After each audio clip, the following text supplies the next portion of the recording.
कभी कभी जिंदगी में कुछ ऐसा होता है जो दिखाई नहीं देता, लेकिन हर वक्त महसूस होता है।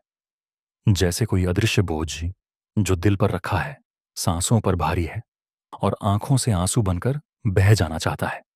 क्या आपने कभी खुद से पूछा है, मैं इतना थका क्यों महसूस करता हूं, जबकि मैंने तो कोई भारी काम भी नहीं किया? क्यों हर रात बिस्तर पर जाते हुए लगता है जैसे कोई अधूरी लड़ाई अभी बाकी है मेरे अंदर?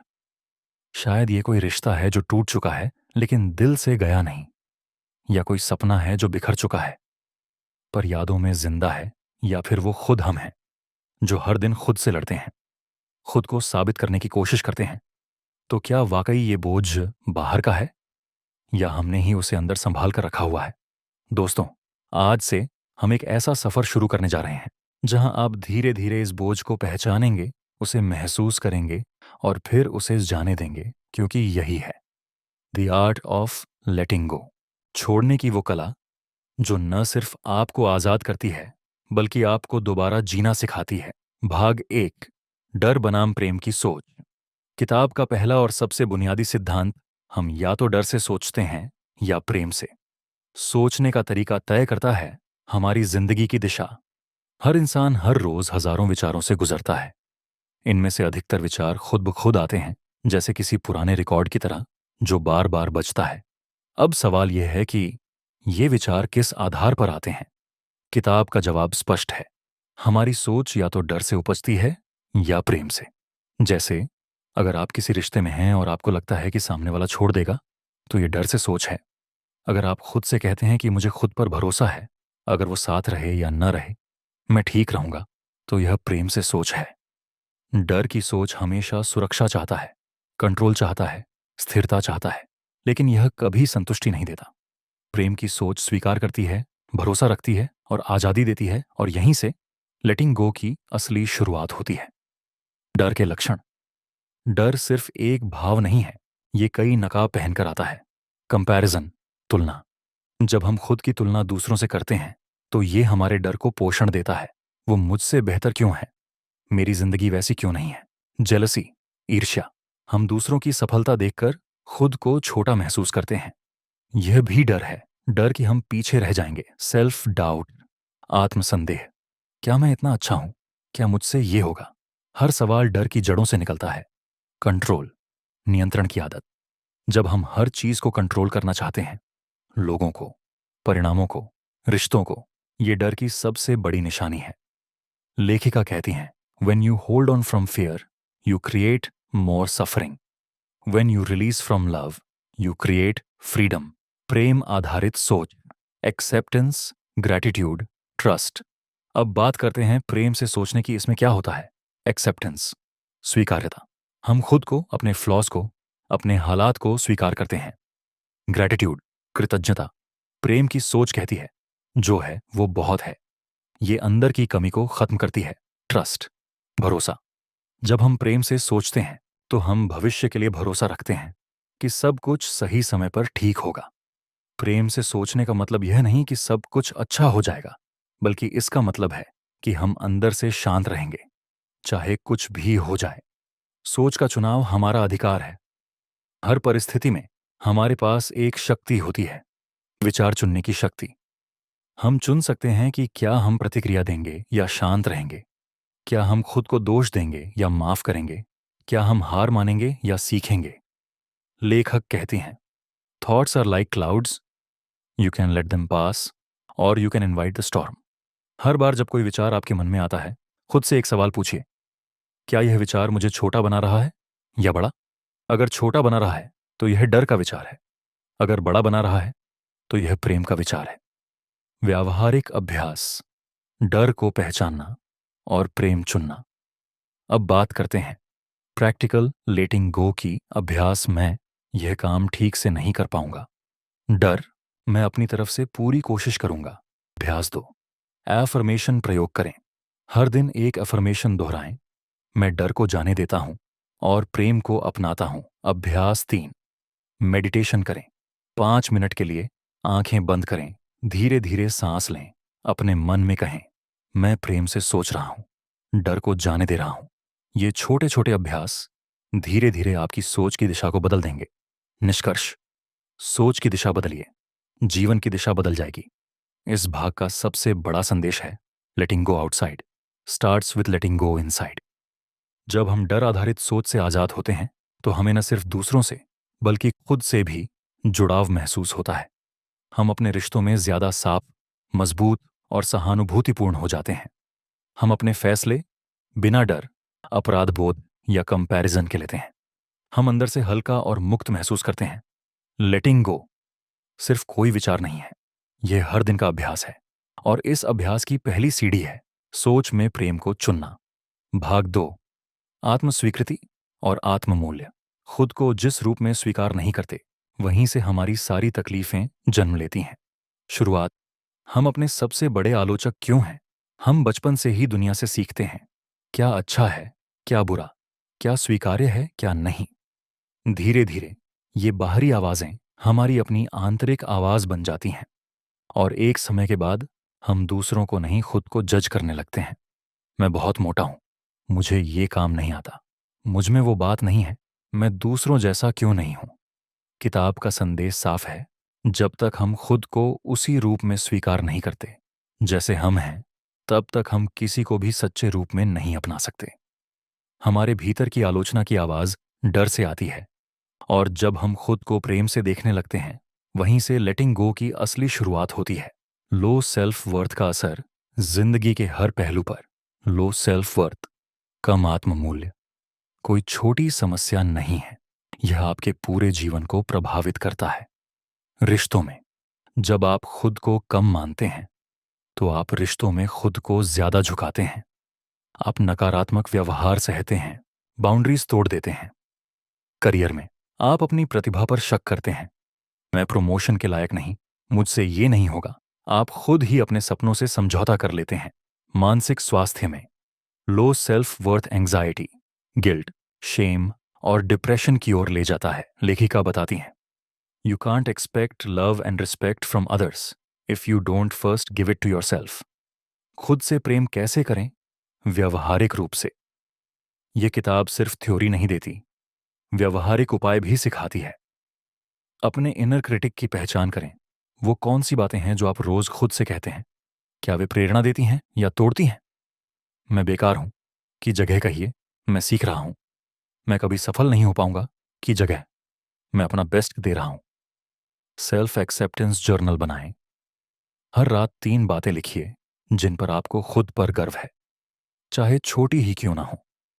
जैसे, मैंने आज खुद को आराम दिया, मैंने सच बोला, मैंने कोशिश की।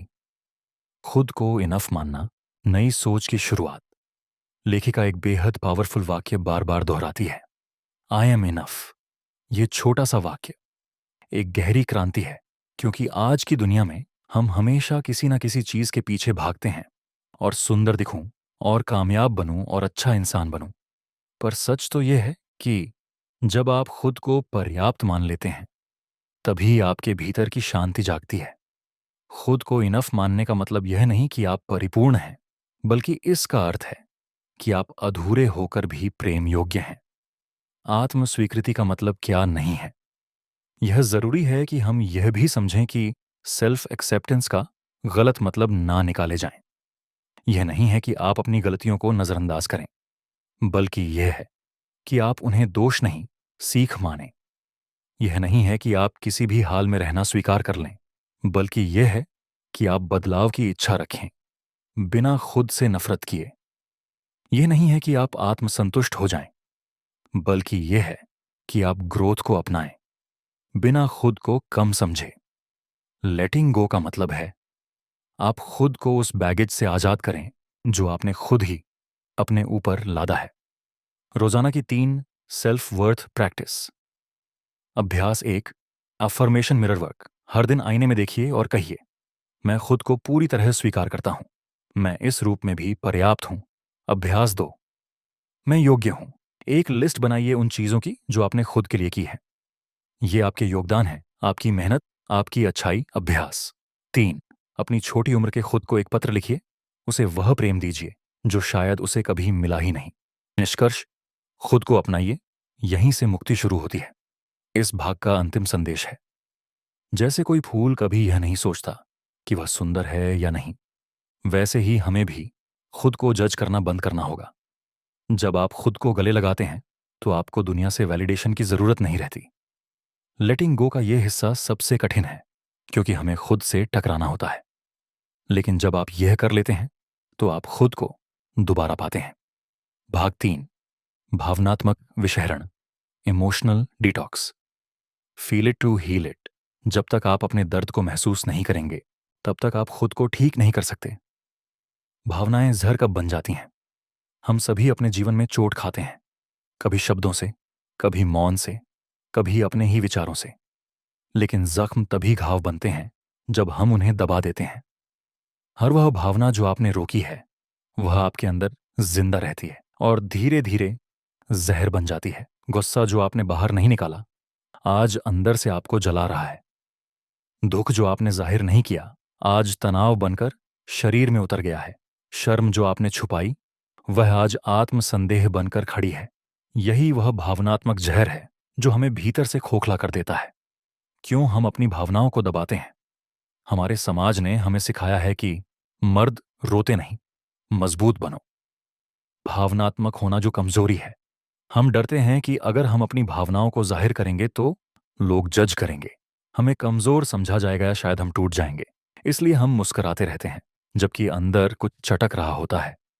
लेकिन किताब कहती है suppressed emotions don't die, they just disguise themselves as anxiety, anger और एपैथी। यानी वो दबे हुए जज्बात कभी गुस्से के रूप में निकलते हैं या शारीरिक बीमारी बन जाते हैं। भावनात्मक विषहरण क्यों जरूरी है? भावनाओं की सफाई का मतलब है उन बुरे अनुभवों, घुटी हुई बातों और चुप रहकर सहे हुए दर्द को उजाले में लाना। जैसे शरीर को साफ करने के लिए हम डिटॉक्स करते हैं, वैसे ही दिल और दिमाग को भी सफाई की जरूरत होती है। इमोशनल डिटॉक्स करने से क्या होता है? तनाव कम होता है, नींद बेहतर होती है, रिश्ते साफ होते, आत्मबल बढ़ता है, आत्मसंवाद दयालु होता है। लेखिका कहती हैं आप क्या नहीं मानते हैं कि अंदर है वह छोड़ नहीं सकते हैं। जब तक आप मानेंगे नहीं कि अंदर दर्द है आप उसे जाने नहीं दे सकते। दर्द को महसूस करना ही इलाज है। लेटिंग गो का सबसे कठिन लेकिन जरूरी कदम है अपने दर्द को सामने लाना। एकांत में बैठिए, आंखें बंद कीजिए और खुद से पूछिए मैं क्या छुपा रहा हूं? किसने मुझे सबसे ज्यादा चोट दी? कौन सी बात आज भी मुझे अंदर से तोड़ती है? शायद जवाब में आंसू आएंगे या गुस्सा या एक गहरी चुप्पी। लेकिन यही आपकी मुक्ति की शुरुआत होगी, क्योंकि आप जब तक किसी चीज को महसूस नहीं करेंगे आप उसे जाने कैसे देंगे? भावनात्मक डिटॉक्स के 3 व्यावहारिक अभ्यास। अब जानते हैं कुछ अभ्यास जो इस प्रक्रिया को सरल बनाते हैं। अभ्यास 1, जर्नलिंग। हर रात 10 मिनट अपने दिन की भावनाओं को लिखें। कोई सेंसर नहीं, जो दिल में है वही कागज पर आए। उदाहरण, आज मैं गुस्से में था क्योंकि मुझे नजरअंदाज किया गया। आज मैं डर गया जब उसने मुझे अनदेखा किया। यह लिखना ही आधा बोझ कम कर देता है। अभ्यास 2, क्राई थेरेपी। रोना कोई कमजोरी नहीं, ये एक प्राकृतिक डिटॉक्स है। खुद को 15 मिनट दीजिए, अकेले शांत जगह में। रोइए, चीखिए, गुनगुनाइए, जो भाव आए बाहर आने दें। अभ्यास 3, भावनात्मक विजुअलाइजेशन। आंखें बंद कर अपनी भावना को एक रंग या आकृति की तरह सोचें। कल्पना करें कि वो धीरे धीरे बाहर निकल रही है। उदाहरण, मेरा गुस्सा एक लाल गेंद की तरह है जो मेरे सीने में है और अब वो मेरे शरीर से बाहर तैर रही है। निष्कर्ष, सफाई के बिना बदलाव संभव नहीं। भावनाएं बिजली की तरह होती हैं, अगर उन्हें जमीन नहीं मिली तो वे आपको भीतर ही भीतर जला देंगी। लेटिंग गो सिर्फ कह देने से नहीं होता, यह एक भीतर से निकलने वाला तूफान है जिसे आप अगर पूरा महसूस कर लें तो उसके बाद एक नई सुबह जरूर आती है। किताब का यह हिस्सा हमें बताता है कि हमारी भावनाएं हमारे दुश्मन नहीं हैं, बल्कि वे दरवाजे हैं जो हमें खुद से मिलवाते हैं। जब आप दर्द को लिखते हैं, जब आप रोने की इजाजत खुद को देते हैं, जब आप चुपचाप उसे महसूस करते हैं, तब आप खुद को उस जगह ले जाते हैं जहां से आप लेट गो कर सकते हैं। भाग 4, क्षमा और मुक्ति। क्षमा करना दूसरे व्यक्ति के बारे में नहीं है। It's about releasing yourself from the prison of pain. माफ करना क्यों इतना कठिन लगता है? हम सभी के जीवन में कोई ना कोई ऐसा व्यक्ति या घटना होती है जिसने हमें गहरा दर्द दिया हो, जिसने हमें धोखा दिया, जो बिना जवाब दिए चला गया, जिसने हमें नीचा दिखाया या जिसने हमारे आत्मसम्मान को कुचल दिया। इन सब के लिए हमारे अंदर एक गहरा गुस्सा, नाराजगी और घाव बना रहता है। और जब कोई कहता है उसे माफ कर दो, तो हमें लगता है कि क्यों माफ करूं, उसने मेरे साथ गलत किया है। लेकिन किताब कहती है, forgiveness doesn't mean you accept the wrong, it means you refuse to carry the weight of it any more. जब आप माफ नहीं करते तो आप खुद को सजा दे रहे होते हैं। अमूमन हम सोचते हैं कि माफ ना करना दूसरे को सजा देने जैसा है, लेकिन सच तो ये है, आप जिसको माफ नहीं कर पा रहे हैं वो शायद चैन से जी रहा है। और आप हर रोज उस दर्द को दोहराते हैं। आपकी नींदें उड़ जाती हैं, आत्मविश्वास गिरता है, शरीर में तनाव घर कर जाता है। किताब इस अवस्था को इमोशनल जेल कहती है। माफ करना ही उस जेल से बाहर निकलने की कुंजी है। क्षमा का अर्थ क्या है और क्या नहीं है? कई बार हम क्षमा को गलत समझते हैं। आइए इसे साफ करें। क्या क्षमा है? अपने दिल से बोझ को हटाना, बीती बातों को पकड़ना छोड़ना, खुद को आजाद करना। क्या क्षमा नहीं है? गलत बात को जायज ठहराना, वही दर्द दोबारा सहना, जरूरी बाउंड्रीज तोड़ देना। Forgiveness doesn't mean you allow that person back in your life. It simply means you are no longer bound to them energetically. खुद को माफ करना सबसे जरूरी लेकिन सबसे कठिन। कई बार हमें लगता है कि सबसे ज्यादा माफ करने की जरूरत दूसरों को है, लेकिन असल में हमें खुद को माफ करने की जरूरत है। वो निर्णय जो आपने गलत लिए, वो शब्द जो आपने खुद से कहे, वो रिश्ते जिन्हें आपने सहा, वो समय जो बर्बाद हुआ, इन सब के लिए हम खुद को कोसते रहते हैं। लेकिन किताब हमें सिखाती है, you did the best you could with what you knew back then. अब वक्त है खुद से कहने का, मैं खुद को माफ करता हूं क्योंकि मैं हर दिन बेहतर होने की कोशिश कर रहा हूं। क्षमा के व्यावहारिक अभ्यास। अभ्यास 1, फॉरगिवनेस लेटर। कागज पर उस व्यक्ति का नाम लिखिए जिसे आप माफ करना चाहते हैं। उससे कहिए, मैं तुम्हें माफ करता हूं, न कि तुम्हारे लिए बल्कि इसलिए ताकि मैं अपनी आजादी वापस पा सकूं। आप चाहे तो यह पत्र जला सकते हैं ताकि प्रतीकात्मक रूप से उस ऊर्जा को मुक्त किया जा सके। अभ्यास 2, मिरर रिफ्लेक्शन। आईने में देखिए और कहिए, मैं खुद को माफ करता हूं। मैं उस वर्जन को माफ करता हूं जो दर्द में था, जो डर में था, जो गलत फैसले ले बैठा।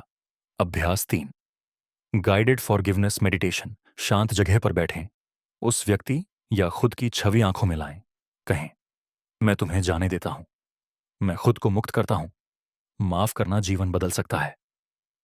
आप सोच रहे होंगे, क्या वाकई माफ करने से इतना कुछ बदल सकता है? जवाब है हाँ। क्यों? क्योंकि जब आप क्षमा करते हैं तो आप वर्तमान में जीना शुरू करते हैं। शरीर का तनाव कम होता है, नींद सुधरती है, रिश्ते स्वस्थ बनते हैं, आत्मसंवाद सकारात्मक हो जाता है। लेखिका लिखती है, forgiveness is not a weakness, it's the greatest act of strength because you choose peace over pride. निष्कर्ष, माफ करो ताकि तुम मुक्त हो सको।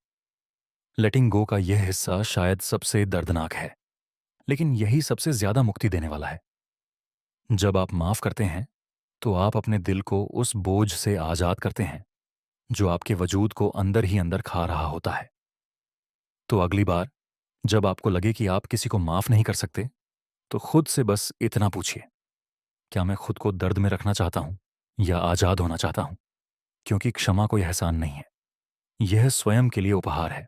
भाग 5, दैनिक अभ्यास और आत्मसंवाद। जो आप रोज अपने आप से कहते हैं वही आपकी जिंदगी की दिशा तय करता है। लेटिंग गो एक जीवन शैली है, कोई मोमेंट नहीं। बहुत से लोग सोचते हैं कि लेटिंग गो एक एक बार का निर्णय है, जैसे किसी ने माफ किया और कहानी खत्म। लेकिन हकीकत यह है कि हर दिन, हर परिस्थिति में, हर सोच में हमें खुद को छोड़ना होता है।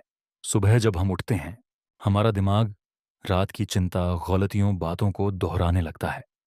हम किसी से मिलते हैं और कंपैरिजन शुरू हो जाता है। किसी पुराने रिश्ते की याद आती है और फिर वही दर्द। सताने लगता है। लेटिंग गो का मतलब है हर दिन अपने विचारों की सफाई करना, हर दिन एक नई सोच से शुरुआत करना। लेखिका कहती हैं, daily practice is not optional, it's essential. हर दिन का अभ्यास ही असली परिवर्तन लाता है। एफर्मेशंस, खुद से बोलिए लेकिन प्रेम से। एफर्मेशंस यानी सकारात्मक वाक्य जो हम रोज खुद से कहते हैं, वे हमारी सोच, भावनाएं और आत्मविश्वास को नया आकार देते हैं।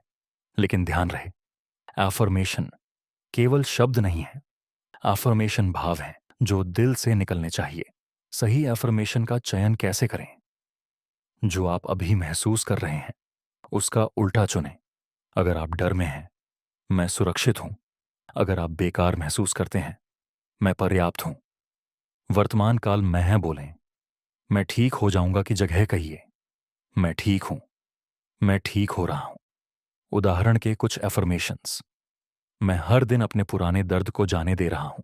मैं खुद से प्रेम करता हूं और खुद को स्वीकार करता हूं। मैं अपने जीवन में शांति और सहजता को आमंत्रित करता हूं। जर्नलिंग, अपने भीतर के सच को शब्द दो। जर्नलिंग यानी दिल की डायरी, जहां आप अपने उन विचारों को लिखते हैं जो आप दुनिया से छुपाते हैं। लेखिका के अनुसार, pain is the therapist, you don't have to pay. Journaling से क्या होता है? आपकी भीतरी गुत्थियां बाहर आती हैं, सोच को क्लैरिटी मिलती है, सप्रेस्ड इमोशंस बाहर निकलते हैं, निर्णय लेना आसान होता है। रोज 5 से 10 मिनट का जर्नलिंग करें। कुछ सुझाव। आज मेरे अंदर क्या चल रहा है? आज कौन सी बात मुझे परेशान कर रही है? क्या मैं खुद को जज कर रहा हूं? मैं आज किस भावना को जाने देना चाहता हूं?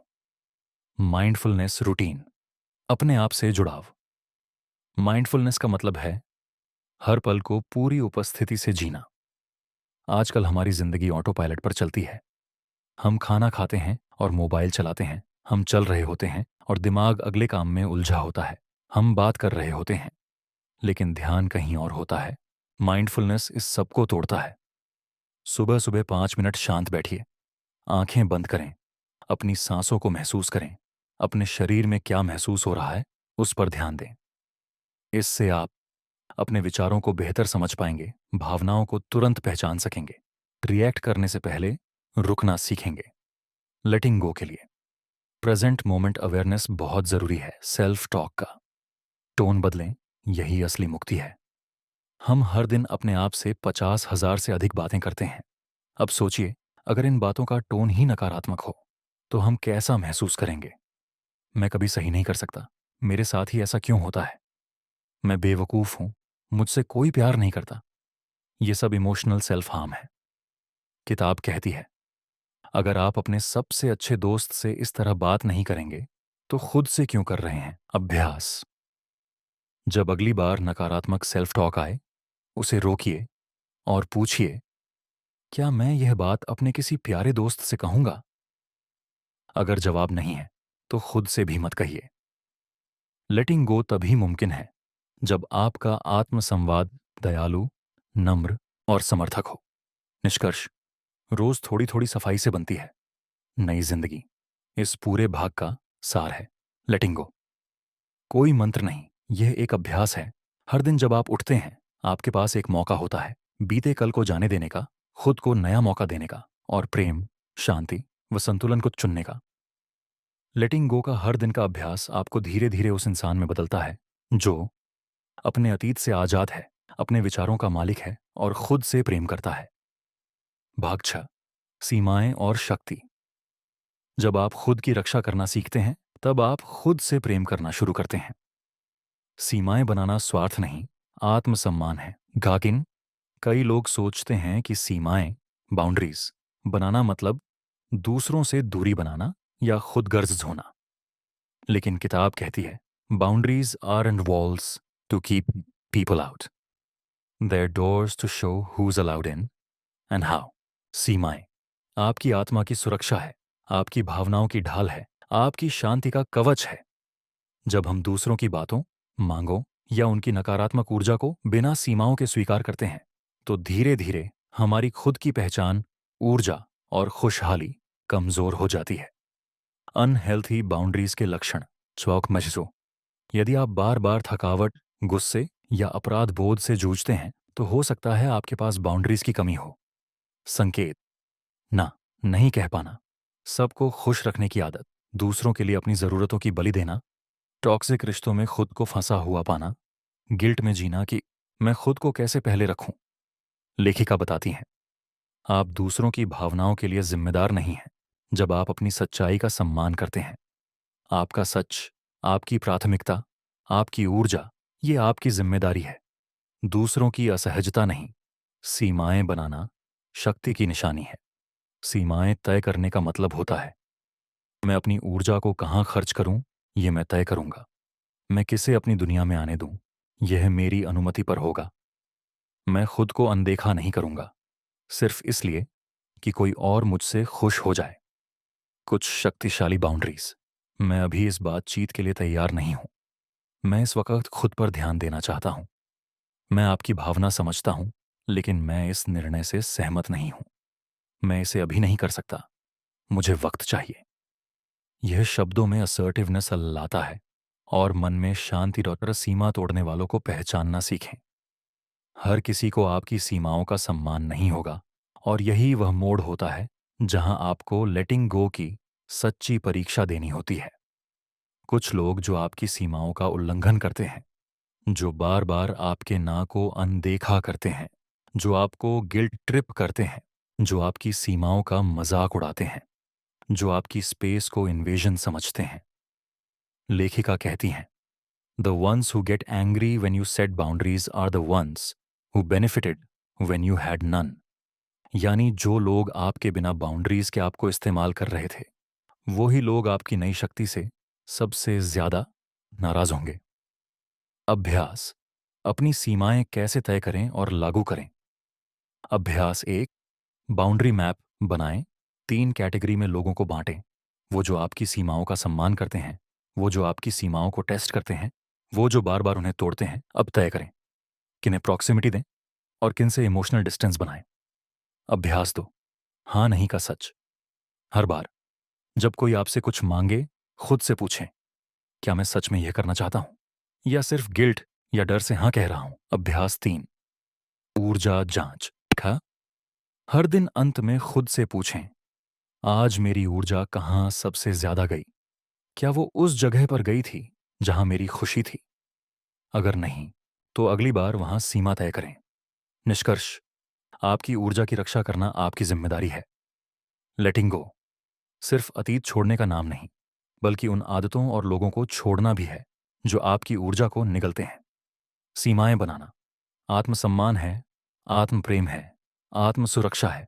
इस किताब का एक संदेश बार बार गूंजता है, you don't have to set yourself on fire to keep others warm. अब वक्त है अपनी रोशनी को बचाने का, अपने दायरे तय करने का और अपनी आज़ादी को संभालने का। भाग 7: लेटिंग गो के बाद की दुनिया। जब आप सच में छोड़ देते हैं, तब आप खुद से मिलते हैं। ये भाग उस नए अध्याय की बात करता है जो उस पल शुरू होता है जब आप डर की जगह प्रेम को चुनते हैं, बीते कल की जगह वर्तमान में जीना सीखते हैं और दूसरों के मुताबिक नहीं, अपने दिल की सच्चाई के मुताबिक जीवन जीते हैं। मुक्त मन की पहली सुबह।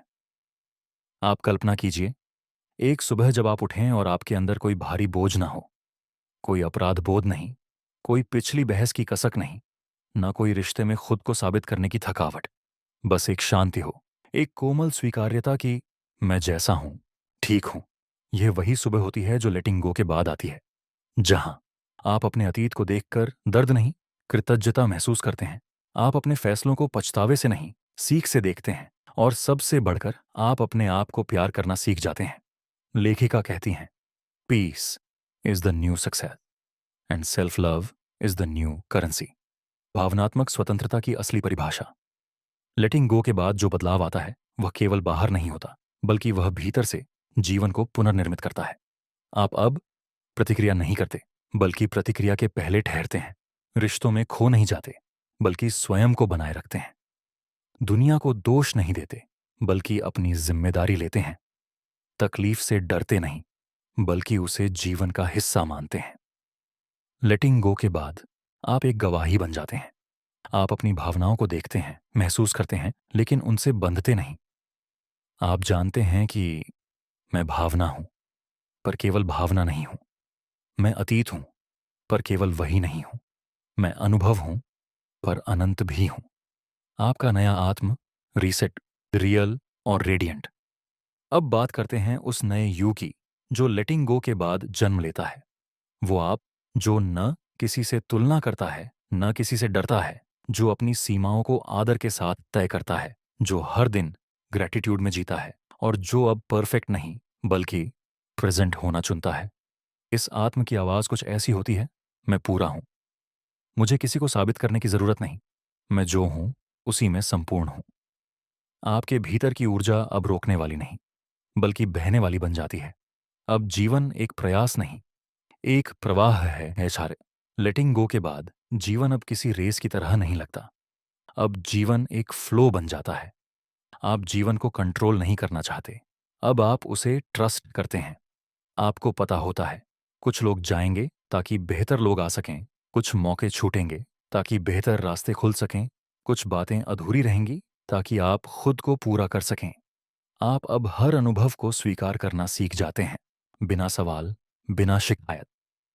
यह किताब एक पंक्ति में कहती है, you don't have to have it all figured out, you just have to be open. Letting go का इम्पैक्ट आपके रिश्तों, करियर और आत्मा पर। रिश्तों में अब आप सही रिश्ते खोजने की कोशिश नहीं करते, बल्कि स्वयं में सच्चे रहते हैं, और यही लोगों को जोड़ता है। करियर में अब आप केवल सफलता के पीछे नहीं भागते, बल्कि उस काम को चुनते हैं जो आपकी आत्मा को संतोष दे। आत्मा में अब आपके भीतर कोई संघर्ष नहीं, केवल एक शांत साक्षी होती है जो सब देखती है, स्वीकारती है और जाने देती है। लेटिंग गो आपको बाहर की दुनिया में नहीं, बल्कि अपने भीतर के शांत स्वामी से मिलवाता है। निष्कर्ष: लेटिंग गो कोई अंत नहीं, एक शुरुआत है। इस किताब का अंतिम लेकिन सबसे जरूरी संदेश है: letting go isn't the end of something painful, it's the beginning of something beautiful. ये वह जगह है जहां आप खुद से भागना बंद करते हैं, जहां आप अतीत को पकड़ना छोड़ देते हैं, और जहां आप भविष्य से डरना बंद कर देते हैं। अब आप केवल एक जगह पर होते हैं। इस पल में आपका जीवन अब क्या होगा नहीं, बल्कि जो है वही पर्याप्त है कि भावना में बहता है। लेटिंग गो अब कोई काम नहीं, बल्कि आपकी जीवन शैली बन चुका होता है। अगर आपने इस समरी को दिल से सुना है, तो आपको अब यह किताब दोबारा पढ़ने की जरूरत नहीं, क्योंकि अब यह केवल एक किताब नहीं रही। यह आपकी सोच, आपकी आत्मा और आपकी जिंदगी का हिस्सा बन गई है। याद रखिए, छोड़ना हार नहीं है, छोड़ना साहस है। अपने लिए खड़े होने का, अपने दर्द को प्रेम से विदा देने का, और खुद को एक नया जीवन देने का। अब वक्त है उड़ान भरने का, बिना किसी बोझ के, बिना किसी डर के। बस अपने पूरे सच के साथ आप मुक्त हैं। अब जी लीजिए,